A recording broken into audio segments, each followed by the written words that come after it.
ஜூடியோவில் கேர்ள்ஸ்க்காண்டி சூப்பரான ப்ராடக்ட்டு, அதுவும் ரொம்ப யூஸ்ஃபுல்லான ப்ராடக்ட். சீப் ரேட்டில் நான் பார்த்தேன். 99, 199, 299லாம்.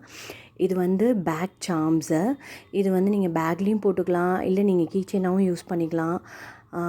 இது வந்து 99 தான். அப்புறம் இந்த வாட்சஸ், ஸ்க்ரன்ச்சீஸ் கம் வாட்சஸ்ஸு, அப்புறம் எலாஸ்டிக் வாட்சஸும் இருந்தது. அது 299. ரொம்ப க்யூட்டாக இருந்தது. அப்புறம் வந்து இந்த ப்ரேஸ்லெட்ஸு, நெக் செயினு, அப்புறம் இயரிங்ஸு, அதாவது இயரிங்ஸில் வந்து ஒரு 6 பேர்ஸ் கிட்ட இருந்தது. அதுவுமே 99 தான். அப்புறம் நிறைய மேக்கப் ப்ராடக்ட்ஸ் வந்து ட்ராவல் கிட் மாதிரி வச்சுருந்தாங்க. இது வந்து ட்ராவல் கிட் மாதிரி லிப்ஸ்டிக் இருந்தது டிஃப்ரெண்ட் ஷேட்ஸில். அப்புறம் வந்து லிப் கலரும் ட்ராவல் கிட்டில் இருந்தது. இதுவும் 199.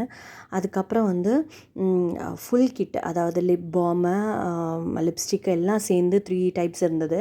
அதுவும் 199. அப்புறம் வந்து ரிங்கு, 4 ரிங்கும் சேர்ந்து 99 ருபீஸ். வந்து வெஸ்டர்ன் வேர்க்கு போடுற நெக் பீஸு 149 ருபீஸ் தான். காலேஜ் கேர்ள்ஸ்க்கு பிடிச்ச மாதிரி நிறைய ப்ராடக்ட் இருந்தது. ஸோ காலேஜ் ஆரம்பிக்கும் போது போய் பர்ச்சேஸ் பண்ணுங்கள். அப்புறம் wide variety of body spray வச்சுருந்தாங்க, பாடி மிஸ்ட் வச்சுருந்தாங்க. எனக்கு பிடிச்ச பாடி ஸ்ப்ரே இதாக தான் இருந்தது, டே ட்ரீம்.